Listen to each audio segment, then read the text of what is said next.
The moment digital trust broke for everybody, it's the rules fundamentally change when we move from static, a fake email, to real-time synthesis, a live call, right? A live video call. Think about that. The death of trust happened the moment we could no longer rely on your eyes and ears to verify identity. That is the problem. When seeing is no longer believing, the social contract of digital communication is essentially voided. Think about that. I will tell you what they're going to learn if you come is you're going to learn some key protocols that you can do to protect your business, right? We're going to talk a lot about the human firewall. You're going to walk away with a couple of PDFs that will help your business structure and build those protocols within your environment, which I think is key, right? Before we dive back into today's conversation, I want to share something important. This episode includes a paid partnership with BetterHelp, a platform designed to make starting therapy easier. I know from my own journey as a leader and entrepreneur that life can sometimes feel overwhelming. There are seasons where stress, uncertainty, and pressure build up, and you need a safe space to process it all. That's where therapy comes in. Therapy isn't only for people facing clinical challenges. It's a space to reflect, grow, and find better ways to manage stress, relationships, and personal goals. It takes courage to seek help, but it's also one of the smartest investments you can make in your mental and emotional well-being. That's why I'm proud to highlight BetterHelp. With BetterHelp, you simply fill out a short questionnaire and get matched with a credentialed therapist in just a couple of days. If the first match doesn't feel like the right fit, you can easily switch therapists at no extra cost until you find someone who truly connects with you. Inside the platform, you'll also find tools like journaling and group sessions on different topics that can support your growth. And with over 7,000 reviews and a 4.5 Trustpilot rating, BetterHelp is a platform you can rely on. So if you feel like you'd benefit from talking to a therapist, visit betterhelp.com/KingDames. That's betterhelp.com/KingDames to get 10% off your first month of therapy. Once again, this is a paid partnership with BetterHelp, and I encourage you to take that first step if you've been thinking about it. Sometimes the best investment you can make is in yourself.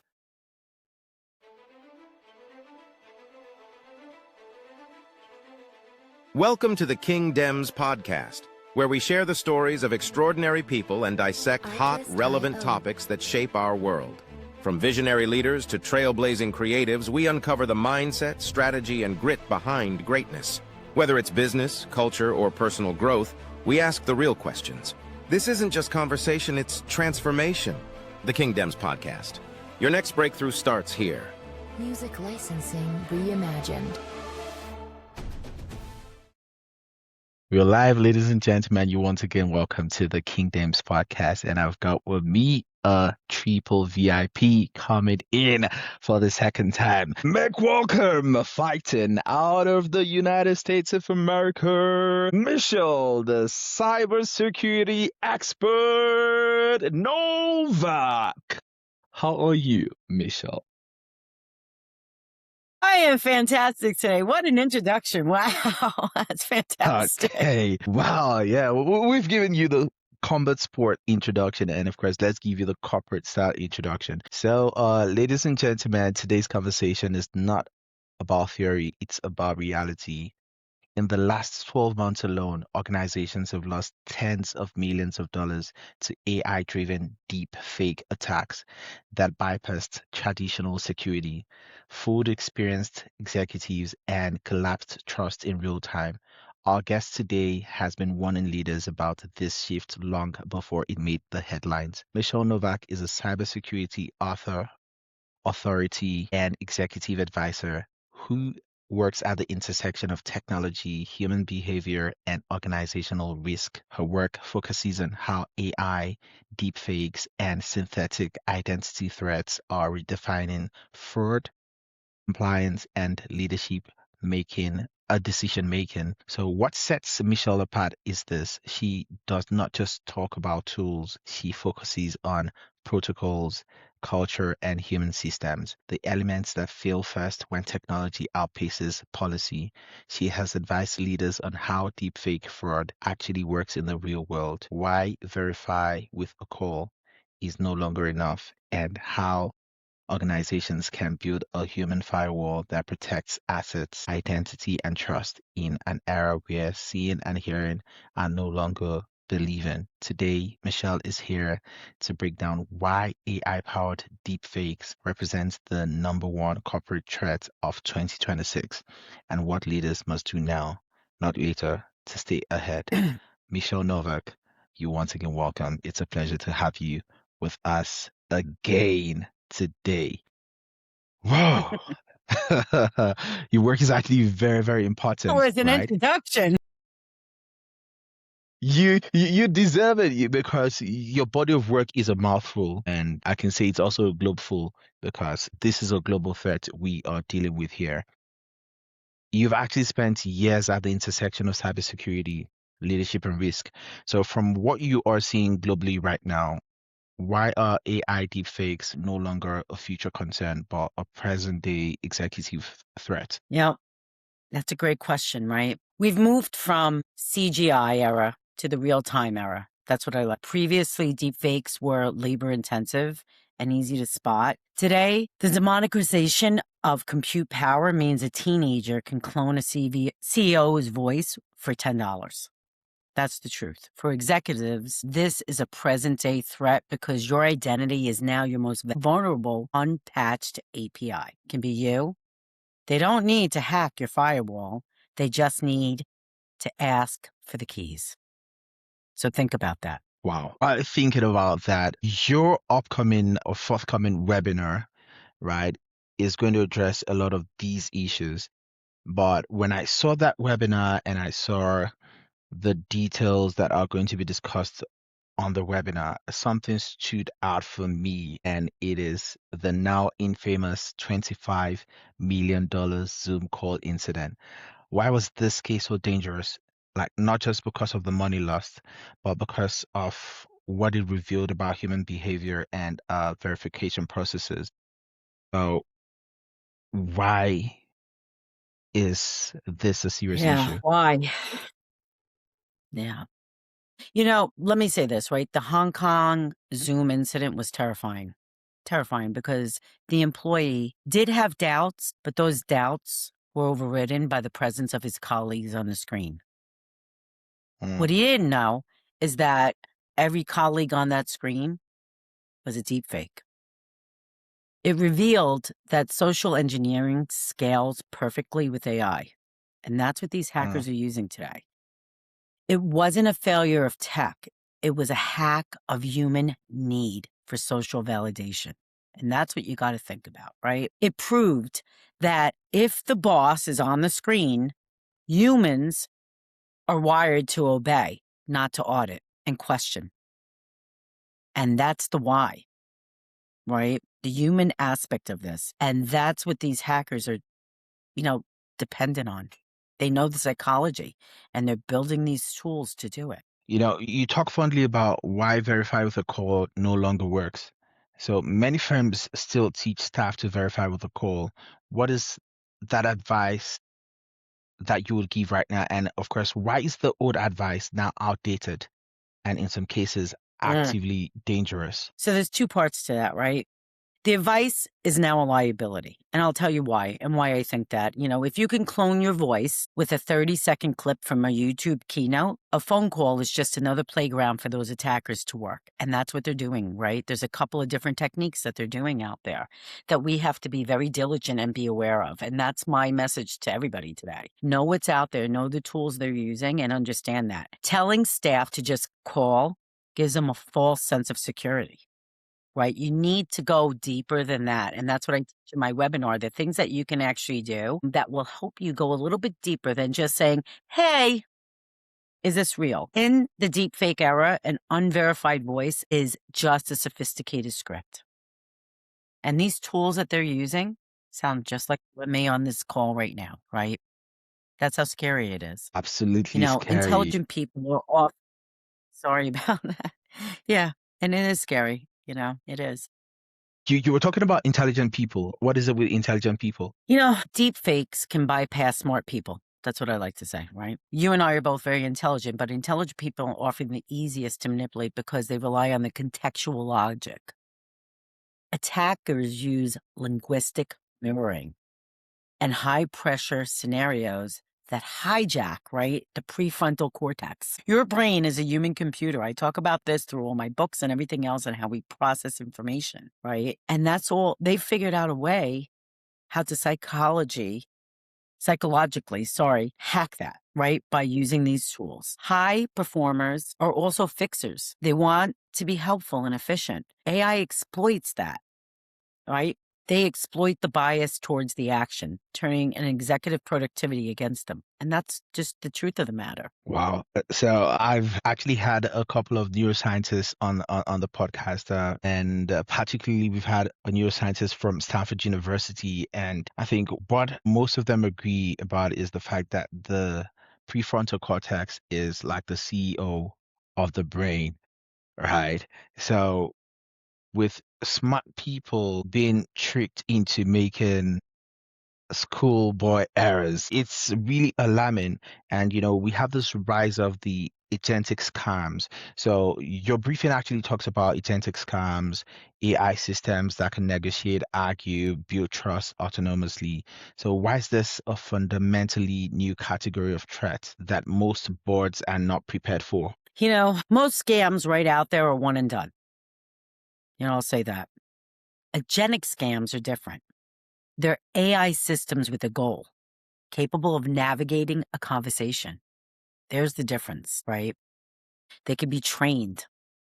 And again, with the neuro aspect of it, they can pivot. If you ask a difficult question or play the long game over weeks to build rapport, boards aren't ready for a threat that can argue, negotiate, and wait for the right moment to strike.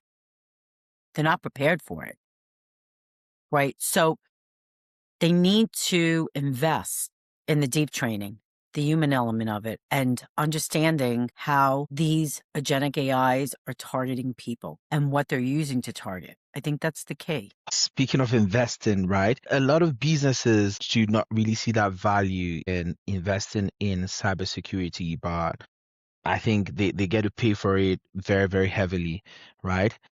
So you argue that software will always be one step behind AI. Why does the future of defense shift from tools to human protocols? Cybersecurity to human security, let's say that, right? Software is reactive. It hunts for known signatures, right? But AI generates 0-day content every second. We cannot outcode the speed of synthetic reality. And I think that's the key there. When you're taking a look at defense, right, everything is moving at a rapid pace. And we talk about software versus agentic AI. We're also talking about quantum computing that's coming. It's going to be massive over the next couple of years what these tools can do. The cybersecurity world right now, right, every agency, every country are driving to build proactive instead of reactive ways to protect, right? Therefore, the defense must shift to human protocols. You have to shift. We need to focus on how humans make decisions under pressure rather than just hoping the spam filter catches the bait or the phishing email. You know what I'm saying? Like, you have to incorporate your people and train them fundamentally so they are aware. Especially in larger corporations, it's so easy. We talk about whaling. There's so many different type of scams out there and things that can be done, but whaling is one of the biggest, right? When you go back to the Hong Kong event, there's not only that, there's tons of them. I just had, and I'll just share with you, right? Just had one of my clients have what they call a BEC attack, right? Where their email was intercepted, sent an invoice to redirect to pay an invoice to a hacker. They got into the system, $40,000. Think about that. Now, if you would train those employees, and they used, right? They verified through email. Is this the right amount? This, that. Everything was a green light. They still got hacked. So I would say the human element is more important than anything else right now, especially. Okay, so are you able to walk us through the human firewall concept and why is it more resilient than traditional cybersecurity controls in the world of real-time deepfakes? Yeah, the human firewall framework is kind of the way you need to go with AI and the attacks that are happening out there today, right? Traditional controls are moot. Again, we all have systems to protect us. They can pick up everything. They can monitor as much as they want, but the human firewall is a behavioral bypass. Right? It's a culture where trust but verify is replaced by verified to trust. You know what I'm saying? It's kind of the reverse psychology of it. It's about building a standard operating for identity that doesn't rely on biological senses, but a cryptographic or procedural certainty. And I think the human firewall, when I talk about it in my webinar, it's key things that you need to look for, right? When you are on a call or you're getting engaged with a voice or phishing, whatever it might be. And it's critical that you kind of transcend that at this point. People have to use the human firewall because, as I said earlier, it's so important. The human security in this is going to be the key to protecting your business even more and more. Interesting. I said. Now we're seeing more reasons why people should attend this webinar, right? So talking about the 3-channel rule, right? It seems simple but powerful. Why does forcing verification across voice, video, and text dramatically reduce the risk of fraud? It's a great question. I'm going to go back to verified to trust, right? It's about breaking the attacker's scene. If you're talking to me on a video like we're doing right now, right? Channel 1, I will send you a code to your encrypted Slack channel, and you must read it back to me. That's where the human firewall comes in. If it's a deep fake, the attacker likely doesn't have access to your internal authenticating messaging in real time, unless they've hacked your system. It forces the synthetic actor to interact with the physical or authenticated reality that they don't control. So think about that, right? That's where these AIs break down. And we talk about that in my webinar and how to spot that. And that's why it's important to use the 3-channel rule, right? To protect yourself even further than what we're actually doing right now. It's not just about MFA and having that protection. This goes deeper than that and shifting the way your business operates to protect yourself. It's interesting the way the world is evolving. We're moving from 2-factor authentication to 3-channel rule. So speaking of internal deep fakes and the liar's dividend, one of the most unsettling ideas you raised is the liar's dividend, where leaders themselves can plausibly deny reality. So why is this an internal cultural risk as much as a security risk? The liar's dividend is a nightmare for governance, let's face it. Okay, I mean, risk governance is very difficult to begin with. It's the idea that a leader caught doing something wrong can simply claim that was a deep fake. This creates a vacuum of accountability, and that's what the problem is here. If we can't prove what is real, we can't hold anyone responsible. It erodes the very fabric of corporate culture. Think about that, right? Think about what that can do to your organization. If your employees get an email from you, right, or it's sent from a disgruntled employee and they think it's the CEO of your corporation and they don't know any better, will they follow that directive, right? You got to make sure that you're monitoring all facets, right? The liar's dividend is don't lie to yourself, right? Be honest with what you have in place and what you don't have in place. And I don't care how big or how small you are. This applies to anybody, even on a personal end, right? How do you protect yourself in a world of AI today? Great question. There's a lot of unintended consequences. And, with accountability and responsibility being attacked, it's the stakes are very, very high. But speaking of the board level accountability, if you were briefing a board tomorrow, what are the 3 non-negotiable questions every director should be asking management about deepfake readiness? I share this now with all of my clients, right? Whether you're at a board level, a director's level, it doesn't matter. So like at a director's level, you should ask, do you have a proof of life protocol for high value transactions? Number 1, right? Because we know fraud, wire fraud is very big right now with using the AI agentics and scams. How is our crisis management plan adapted for an identity takeover scenario? Do you have a plan in place? Do you even know how to spot it? What protocols are you following? Do you have an incident response plan? Do you have a backup plan for your reputation? Most important, I would say. What is our zero trust architect for human-to-human communication? I think that's the number one question that you should refer to in anything that you're doing today, especially in the cybersecurity world, right? We have zero trust for everything else protecting our systems, right? But what is it for the human-to-human communication? I think those would be my 3 questions that I throw out to everybody. Trust but verify, verify, then before trusting back. It's now becoming a loop, right? But what are most companies still missing? Verify to trust. Despite all the headlines, what critical mistakes do you still see organizations repeatedly making when it comes to AI-enabled fraud defense? I think most companies are still missing the fact that they're still treating this as an IT problem.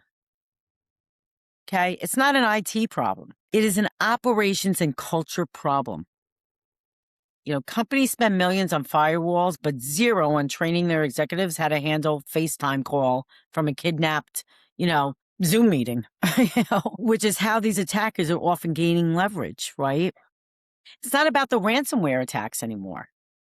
You have systems in place to protect you on that, right? This is different. It's not an IT problem. Step back, look at it, go through your pyramid, however you have your company organized, structured in the compliance and risk end, and ask those hard questions. Where are the gaps, right? We call it, I always call it a TOC, right? That's what I use in my business every day. Identify the bottlenecks and clean them up. Clean up those processes.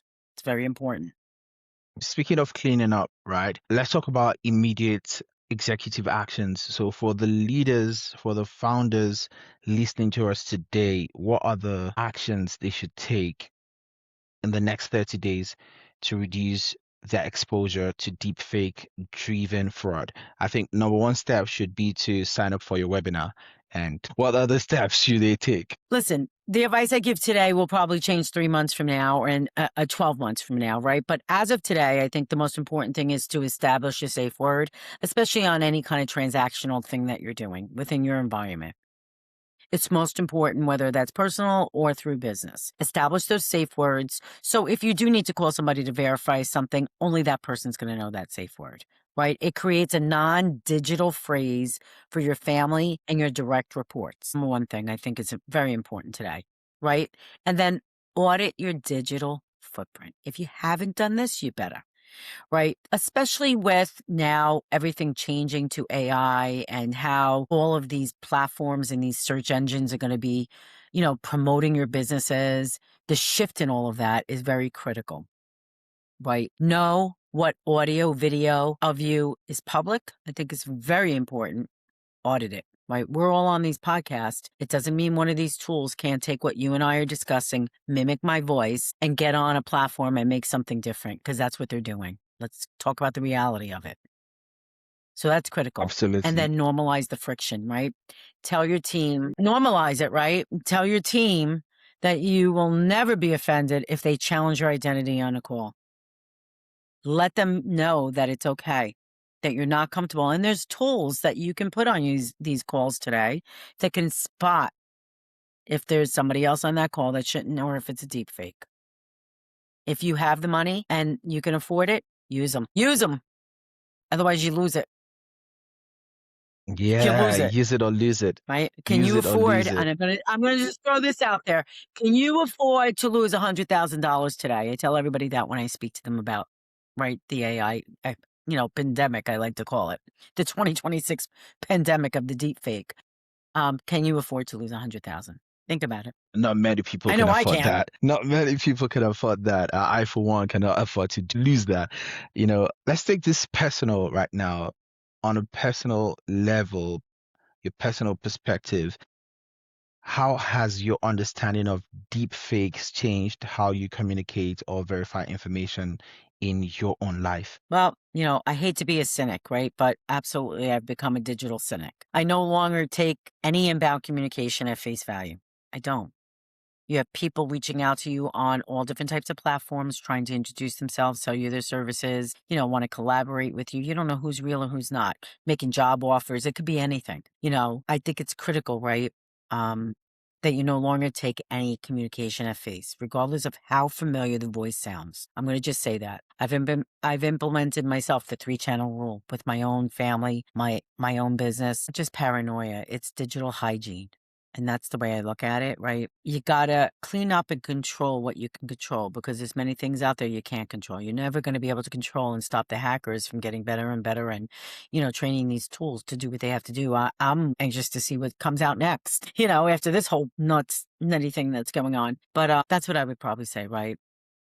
Do what you can do to protect your space and your business. And if you don't know, Protect yourself at there's all times. plenty of webinars out there, including mine. Yeah, at all times, right? There's plenty of information out there how to do this, do it. Invest in it. Invest in the time to do this for yourself and your business.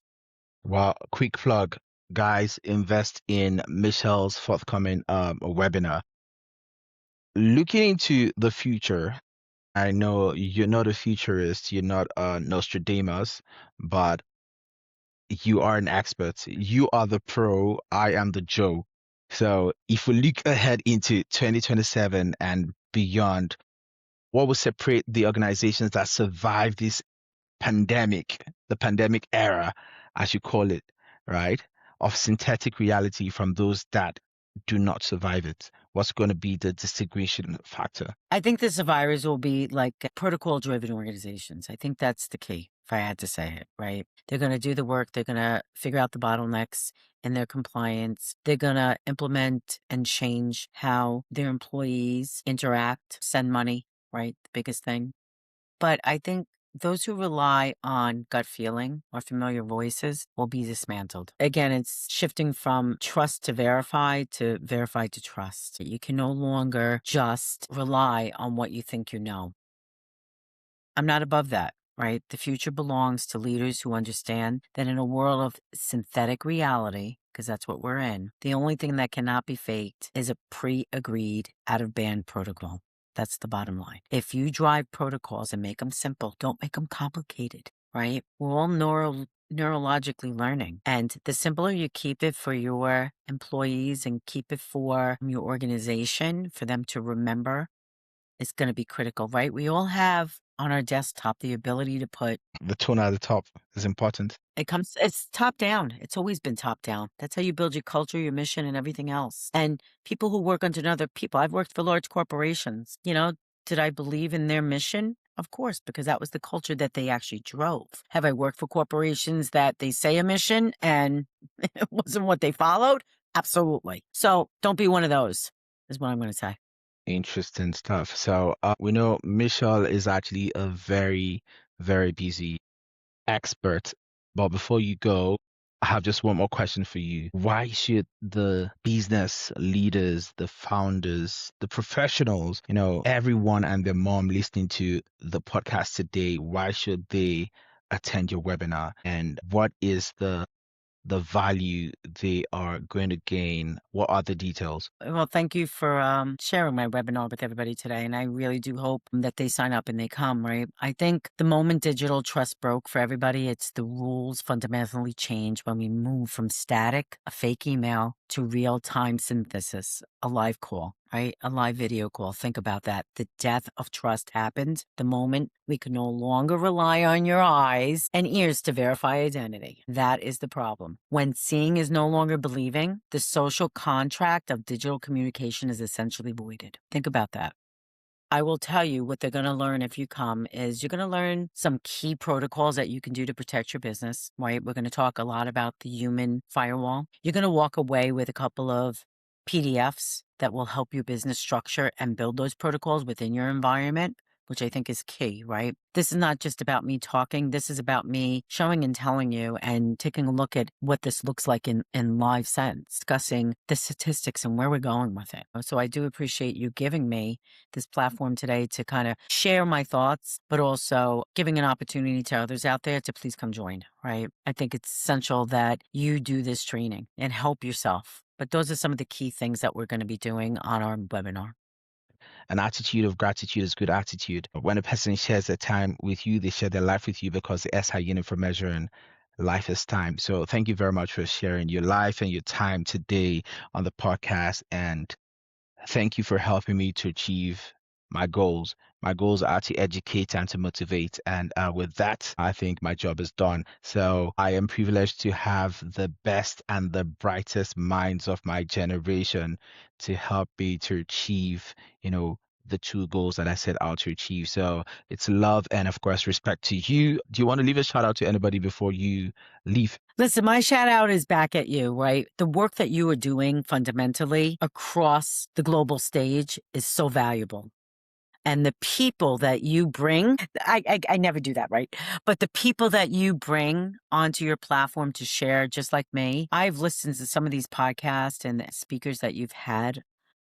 Valuable. Like if anybody needs to get real life direction, it's your podcast. And I don't just say that because, you and I have done podcasts together. I say it because it's true. So thank you so much for giving me the open opportunity to speak today, share my current situation with everybody, and hopefully you and I will see each other in the future again. Thank you very much. It means a lot to me when people appreciate the body of work because people don't see what goes on behind the scenes. A lot of hard work, a lot of effort, a lot of investment, financially, non-financially, but Right. it's always great to have that appreciation. Thank you very much once again. And of course, the audience, conceive, believe, strive to thrive and achieve. Always go for something in your life. And of course, till I come your way again, keep winning. God bless, guys.